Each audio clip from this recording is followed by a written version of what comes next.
শেখ হাসিনাও খুব আশা করে বলেছিলেন যে সীমান্তেই আছেন, টুপ করে ঢুকে পড়বেন। এখন তারা বুঝেছে যে না, অন্য কোথাও মনে হয় ভুল হয়ে গেছে। এখন তো বাংলাদেশে ওই শেখ হাসিনার 100 দিন পার হয়ে গেল, কই কেউ তো শেখ হাসিনার যারা দলের এত লোক ছিল তারাও তো রাস্তায় নামার সাহস পাচ্ছে না। এখন তারা কি করছে? তারা হাসিনাকে দিয়ে প্রবাসী সরকার, এক্সাইল সরকার গঠনের জন্য নানান রকম চক্রান্ত চালাচ্ছে। Double million offer Walton fridge কিনে পেতে পারেন 20 লক্ষ টাকা, রয়েছে কোটি কোটি টাকার নিশ্চিত উপহার।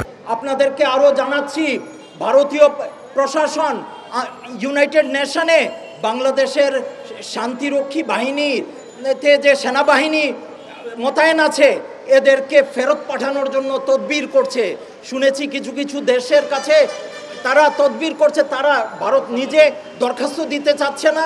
অন্যান্য দেশ, ইস্ট ইউরোপের ছোটোখাটো দেশ যাদের সাথে ভারতের অর্থনৈতিক সম্পর্ক ঘনিষ্ঠ আছে, এদেরকে চাপ দিয়ে ওই দরখাস্ত দেওয়াতে চাচ্ছে যেন ইউনাইটেড নেশন বাংলাদেশের শান্তিরক্ষী বাহিনীদেরকে ফেরত পাঠায় আর নতুন করে যেন না নেয়।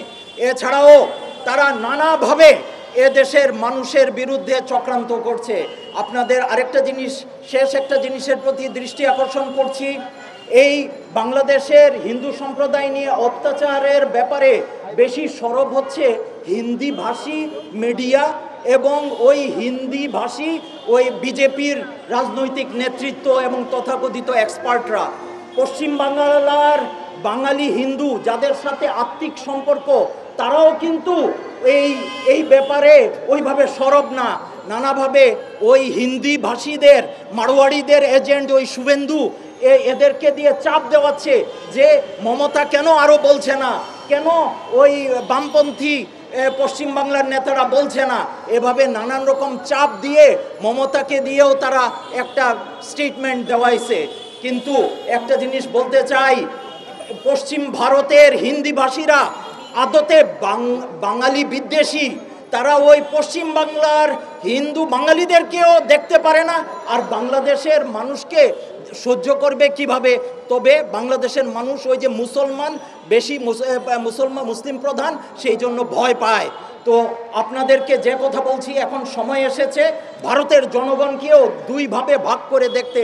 বাংলাভাষী এবং এই 7 সিস্টারে বাঙালি ও তৎসম জাতি, এগুলা কিন্তু হিন্দি বিদ্বেষী।